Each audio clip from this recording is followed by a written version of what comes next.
Happy Thursday. Welcome to Screen Junkies Universe. I'm excited today because we have a big show, and you want to know why? It's these three gentlemen. We have Dan Murrell here. Hello. Hello. That was very sedate. Mr. Spencer Gilbert. Hey, hey. With the quips, Mr. Billy Business. I think you mean to say we have 4 gentlemen. And Mr. Paddington.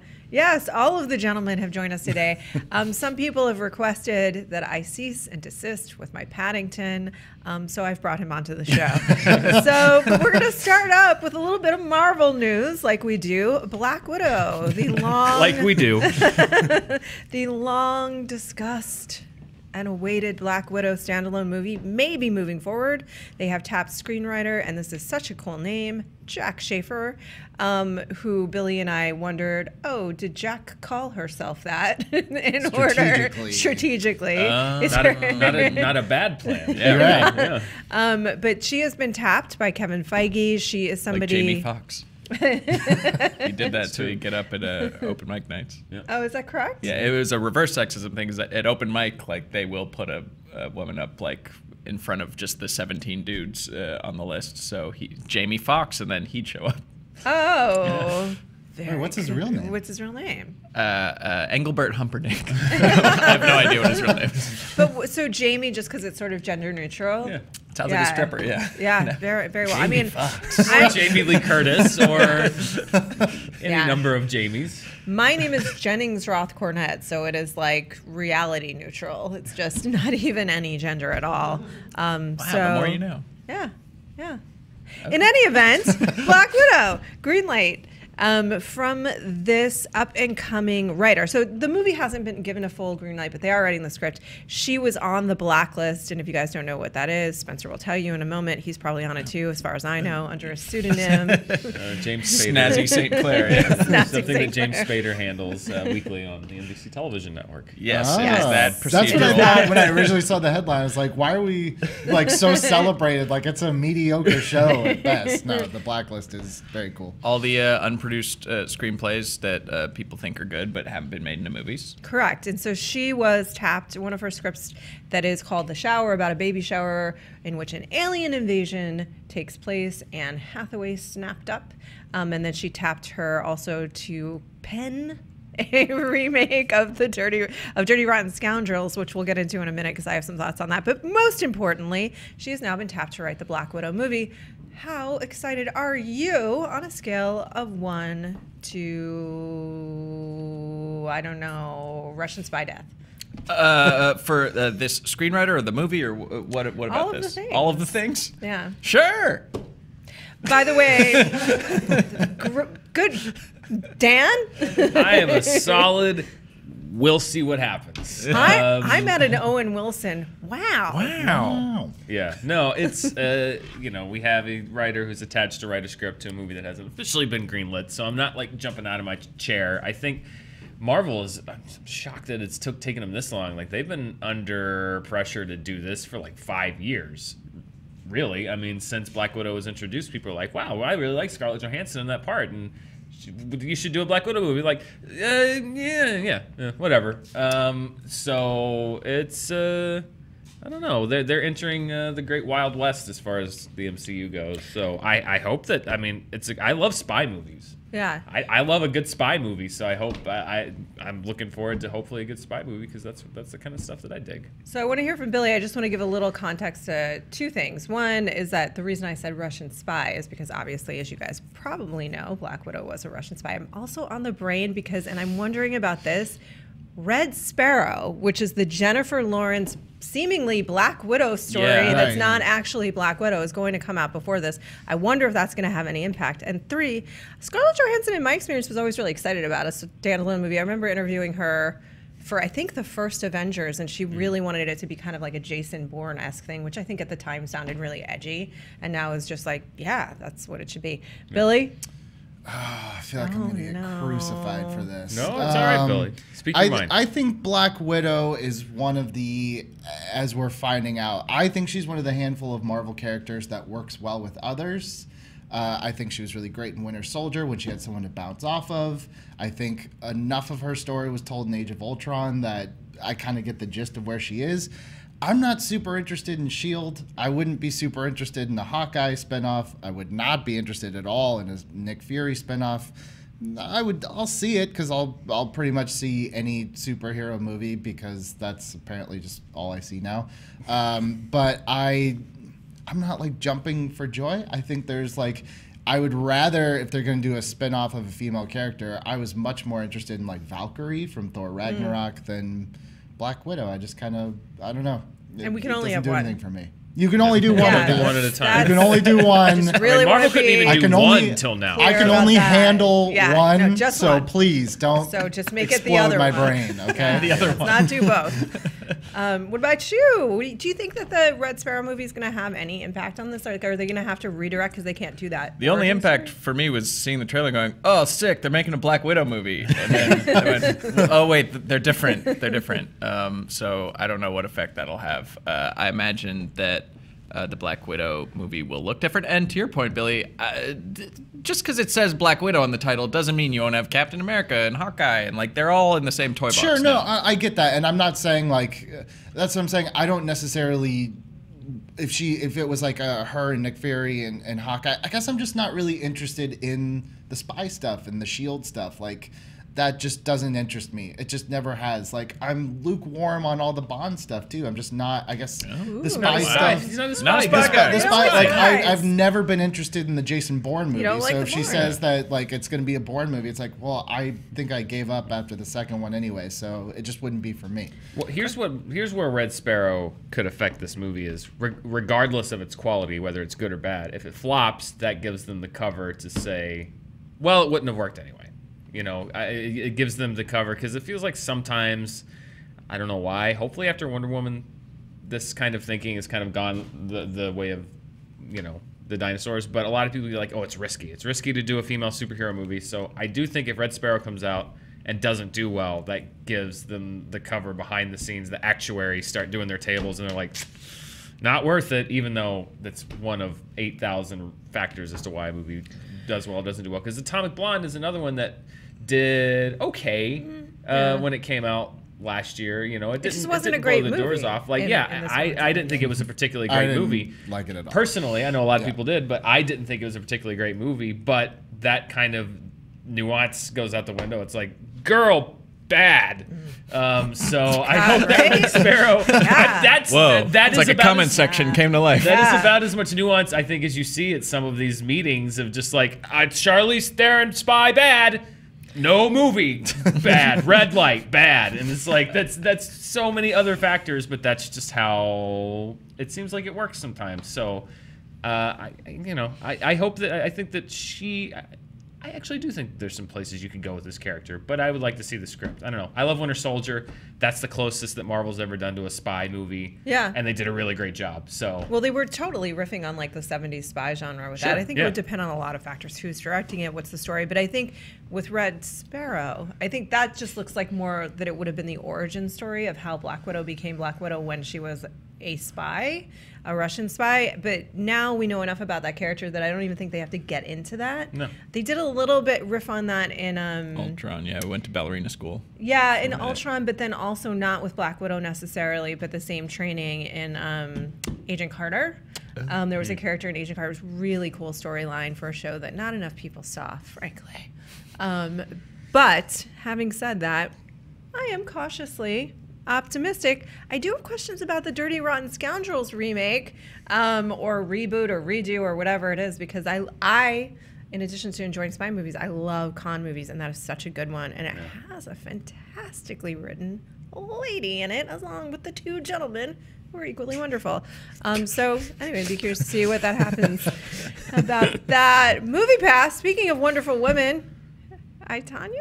Tanya Harding. Tanya Harding. That's immediately to the top of the. here we go. Anyway, MoviePass, MoviePass. which you are a I am a patron member. of. I am a member of MoviePass, yes. Yes, they are basically, now it looks like we have a little more idea of how they are going to be making their dollars and cents. Dan, you want to talk about that a little bit? Yeah, well, if you are a member of MoviePass, you will have noticed that I particularly thought it was strange. I got 2 emails in the last month that were very much nudging me. Like one of them was just like, go see this Golden Globe nominee right now. And it was like, I, Tonya. I'm like, oh, okay. And then I got another email that's like, you haven't seen this movie yet? And it's like, go see I, Tonya right now. I'm like, look, this is interesting that they would be specifically picking this. They didn't send me an email to go see Star Wars.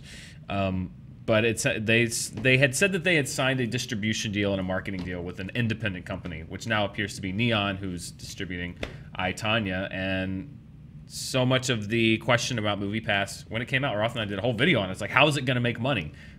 It looks like one of the avenues that they've chosen is that they are looking to partner with specific studios and distributors to promote their movies, to send an email to everyone who has a MoviePass to say, hey, go see this movie specifically. And it looks like that's going to be one of the revenue streams. They're having a contest. If you go see it, you can get 10 passes, to hand out. It's like they're really kind of incentivizing.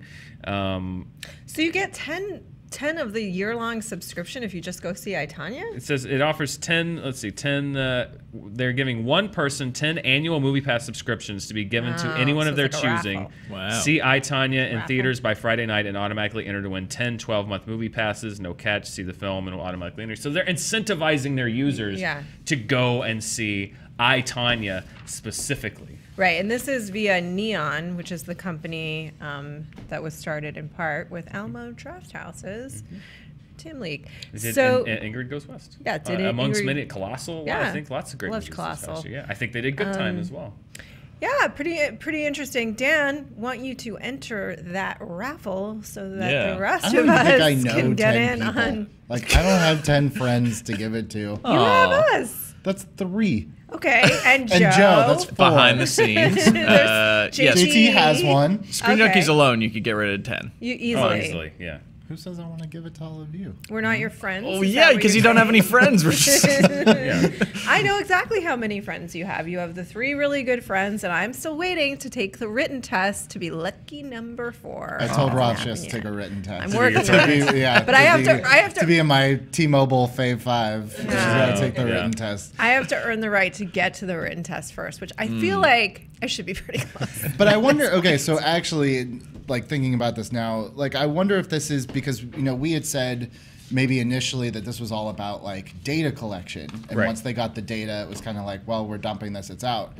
I wonder if this means like they're maybe thinking potentially a little bit more long term than before. Probably. Well, and also like they had an explosion, and they picked up 500,000 subscribers in a month. They went from 1 million to 1.5 million subscribers. I mean, it has kind of exploded as far as like how many people are getting this, and it seems to keep on climbing, and that's great for them. But also, the more people that are using it, the more movies that are going to see, the more, if you're going just by subscribers using MoviePass, the more money they're losing. So, but that's a hugely valuable audience to advertise movies to. Yeah. It is. Well, because the way that I use MoviePass is it basically incentivizes you to go. It's actually better the more you go, the better your value is. And there are things like, a movie like The Commuter, which is coming out this weekend. If I didn't have MoviePass, I would legitimately be like, "Oh my God, it's LA, so it's $18. So do I want to spend between me and Mars $36? So we'd be spending $40 to go see this movie.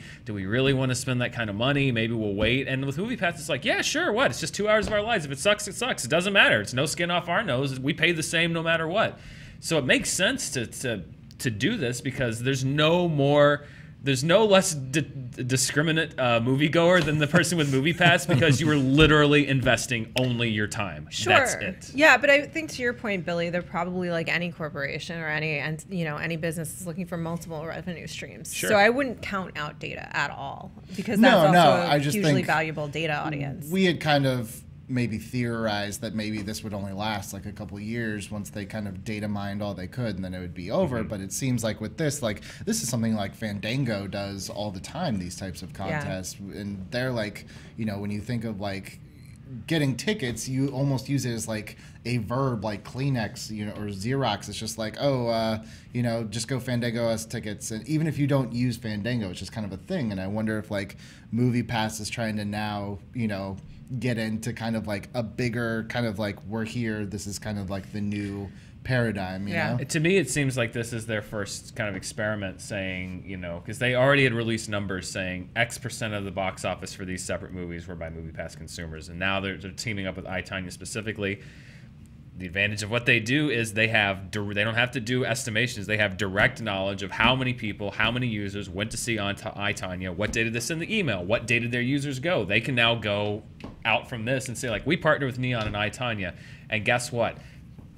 It saw a 10% uptick in people going to see the movie. Like, this is, it's kind of, it is the data mining thing combined with marketing. And I think what you're seeing here is that MoviePass is making a play at being able to provide legitimate data that's saying, like, here's the return of investment that you get if you partner with us to promote your films. You will get an average of a 7% increase in box office, which is, it's a smart strategy because they are able to show tangentially, tangential number, not tangential, tactile, anyway, whatever. Actual numbers. Tangible. Big word Tangible numbers. Tangible numbers. Tangible evidence of what advantages that they add as a company by partnering. And then, you know, right now it's Neon, but if you show, it's all a business. If they show that, like, if we promote your movie, you get a 5% uptick, well, then here comes Warner Brothers. Here comes Paramount. God knows they need it.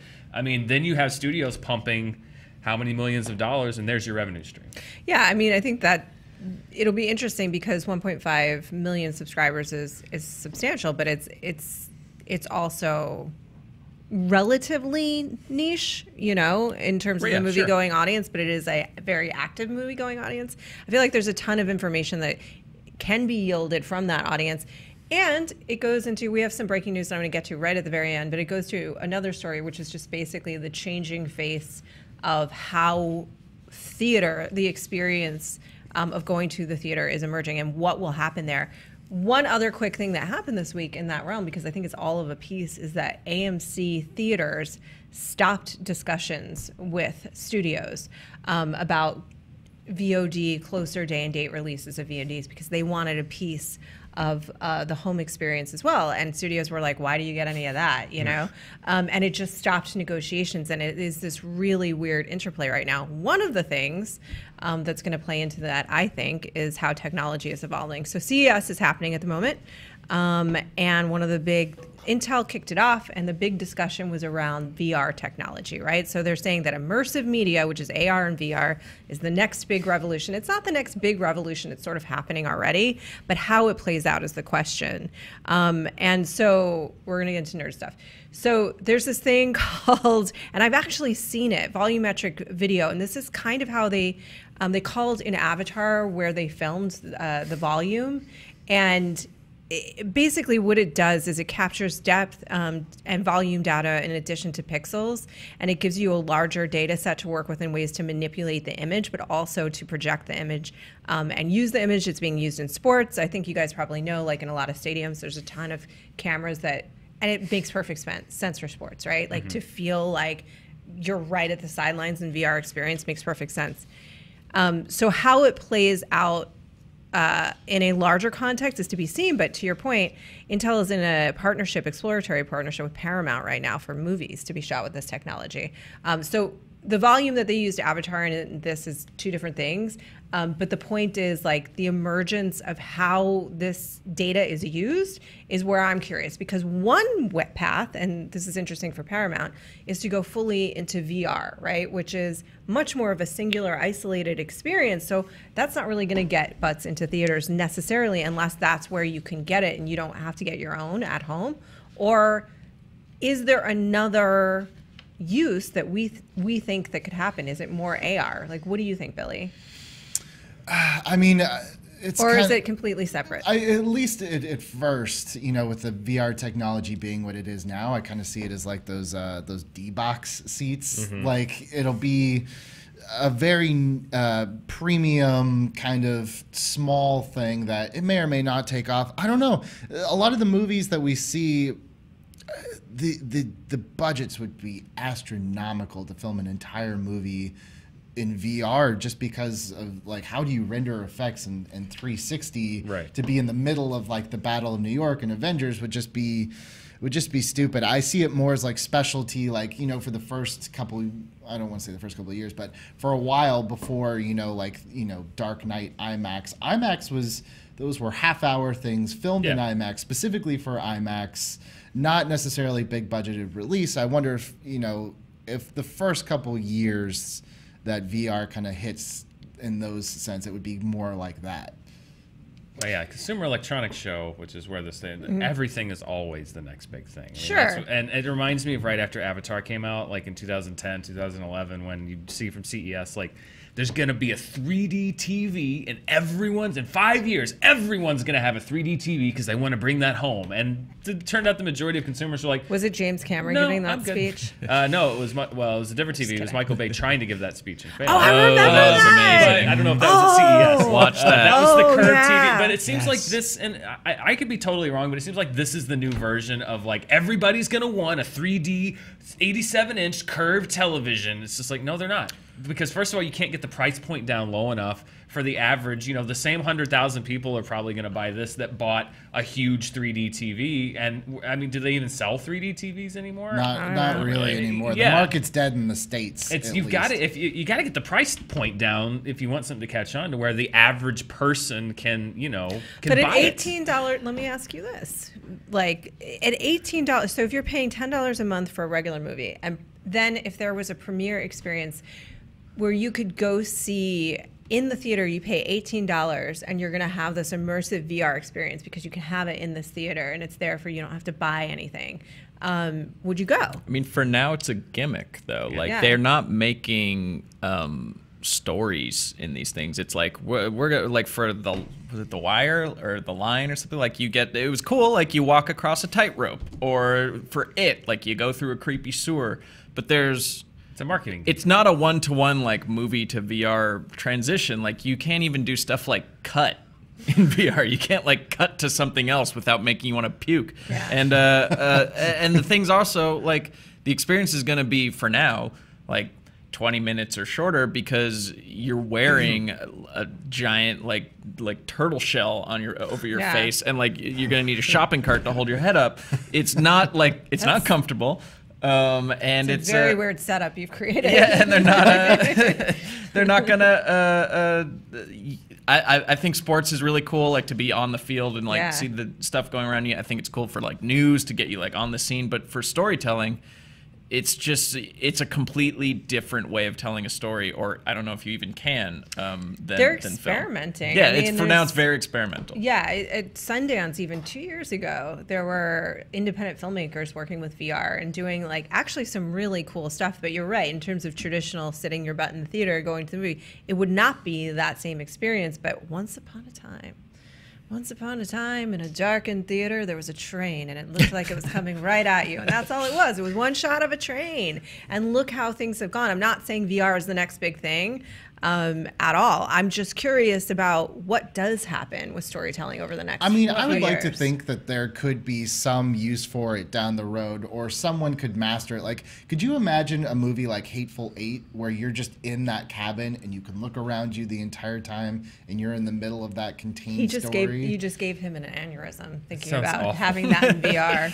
Oh, I love that movie. I don't. I Okay, love the Saw. Hateful Eight. You're in the room. You're No, in the. I meant Tarantino. I think would hate the idea of that yeah, technology. he would never do it. But I'm 'cause just he's saying, so like, old school. it's almost counterintuitive because, like, I feel like it would work the best in smaller movies, Yeah. which is probably not the biggest draw Yeah. for something like virtual reality. Yeah, it is. It Yeah, would you're be right. good for, like, I guess, live theater. Is like you're there on the stage or in the scene. Even then, it's like things are set up to direct although theater's a little harder, but the camera, to your point, is set up to direct your eye to, somewhere. If your eye is directed everywhere, that is a totally different experience. Yeah. But someone being able to tell, are you okay? Yeah. Oh, I thought you were holding your arm and you look like you were hurt. Sorry. Dan's been hurt. I'm perfectly all right.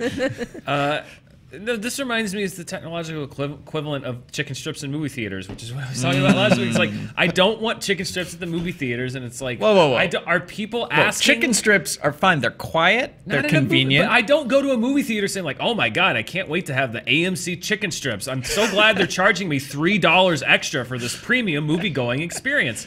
I think they're trying to give people something they're not asking for. Like, I've never said in a movie, I'm like, oh God, I wish I could just look at the corner of this room. I'm like, I want to watch the movie. And I think that's what most people want to do. And it just seems like it's a great marketing. It's a great gimmick. It's a great gimmick. And I see like TV and stuff, sports, sure. But like for movies, it's like, most people just want to go watch the movie. Like, yeah, that's right. what they want. Definitely. And you're going to spend hundreds of millions of dollars. Like every movie was a post-converted 3D for years because it worked for Avatar. How many hundreds of millions of dollars did studios waste post-converting their movies to 3D to ultimately have audience say, like, I really only want that for like 5 movies a year, and the rest you can just show me. You know? Avatar wasn't. I mean, I know you know but this, all but the other Avatar ones. That's what wasn't all the other post-converted. studios The other did. ones. It's like, well, that's what people want. And okay, so we had done some research on this, and there was actually, we had talked about this earlier.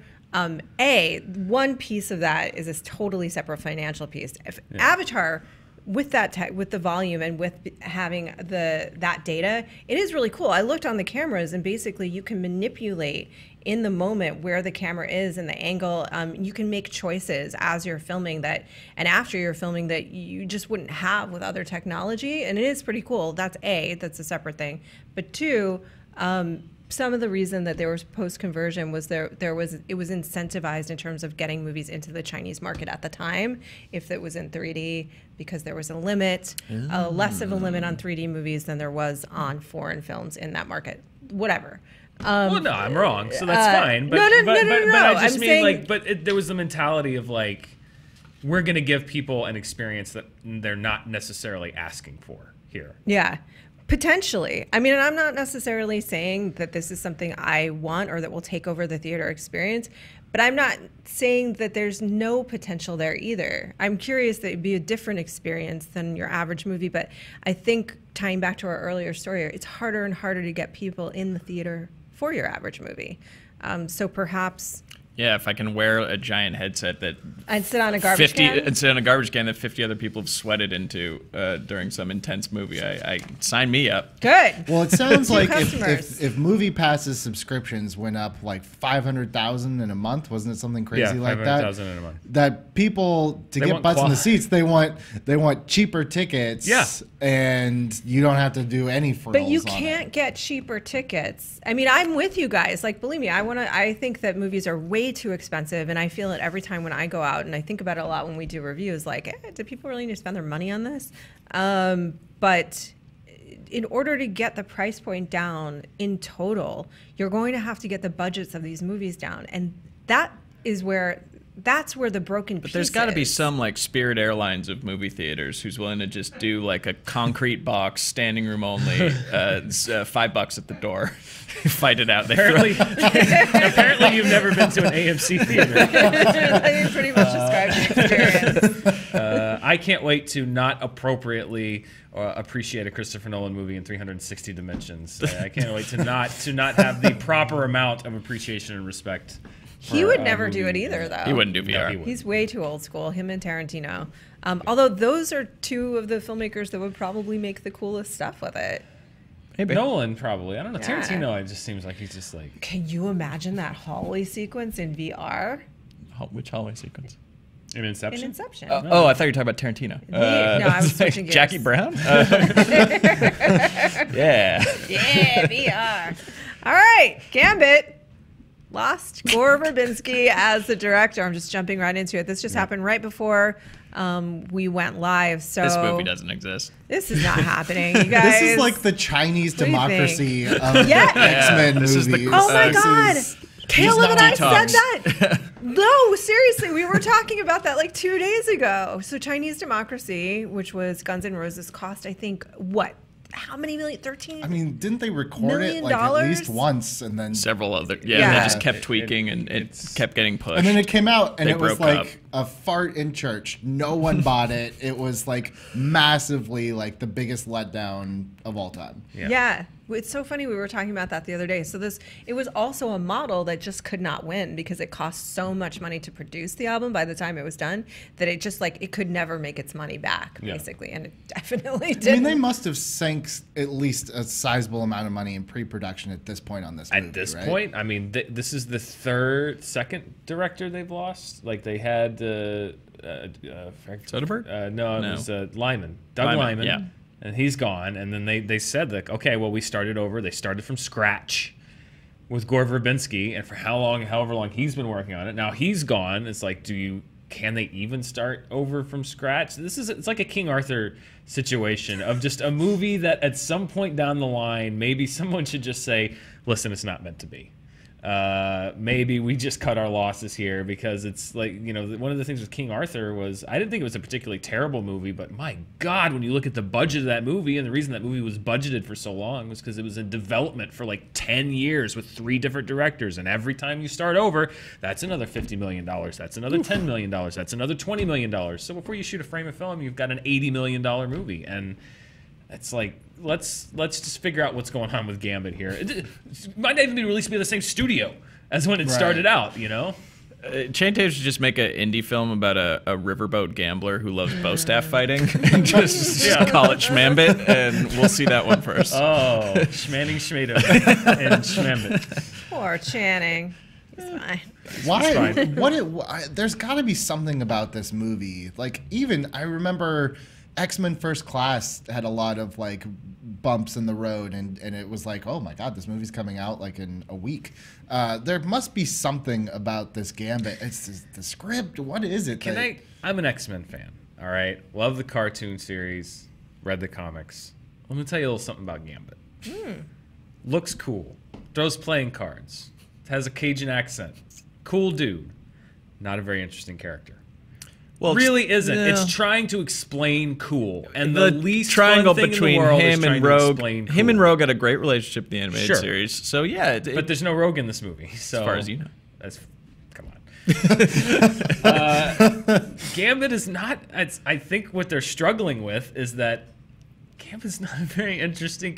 I just don't think he's a very interesting character. He's cool. That's the coolest thing about him is that he is cool, and it's like we're talking about. It's like it's so uninteresting to find. It's like, where'd Wolverine's jacket come from? Great, I'm glad I know that. It's like I don't need to know why Gambit get is his cool. duster. It's is that their bow staff? Where does he buy? So it's kind of like the Boba Fett effect. Go through so many of them. It's like go through Boba Fett. so many playing cards. Yeah. Like, it's ridiculous. Boba Fett is cool, but I don't need to know where Boba Fett came from. Yeah, it's the Boba Fett effect. You don't need to know. Yeah. Just hang out and keep the mystery. Can we call that the Boba Effect? The Boba Effect. The Boba Effect. We don't need to know. It's the lone gunman. He's alone. He's got a gun. Be scared. Greatest part of the team can come in and do I wouldn't want a Quicksilver movie. I was going to go over that. I wouldn't want a Quicksilver movie either. I don't want to see Quicksilver. Super cool part of the X-Men movies. Don't want to see a Quicksilver spinoff movie. Don't really need to know his backstory. Don't care about his backstory. Wouldn't be interested in it. Same thing with Gambit. For me. That's fair. I get it. Yeah. No Gambit, you say. No Gambit. Hey, that's how I felt about Black Widow at the very beginning. So well, there you go. So we've come full circle. Full circle. In a circle of cynicism that includes Paddington the Bear somehow. So that's our show. That sounds like that encapsulates insightful shenanigans for the day. The Boba Effect. Yeah. Coined another term. Yeah. I am actually going to make a plea to the higher ups to officially change the name of our program to Insightful Shenanigans. IS. Does that stand for something already? Probably. Yeah, whatever. We'll figure it out. Thank you for joining us. Movie Fights is today at 4 p.m. You're not going to want to miss that. That's on the main channel. You will see people you love, like Miss Danielle Radford, Mr. Joe Starr going toe-to-toe in a loving debate about movies. I just don't see them fighting it out. Like, they're really going to love the debate. I think this will be one of the most energetic, probably funny. You'll probably laugh pretty hard, and it's going to be a good one. Yeah, Mr. Dan will be there, I'll be there. fact-checking, judging away. Doing my best. Yeah, Hal Rudnick. It's going to be Roxy Stryer. This is a stacked We brightened up the show. studio. There's a little more light in got there. some lighting. Yep. You might actually see the contestants this time. Yeah.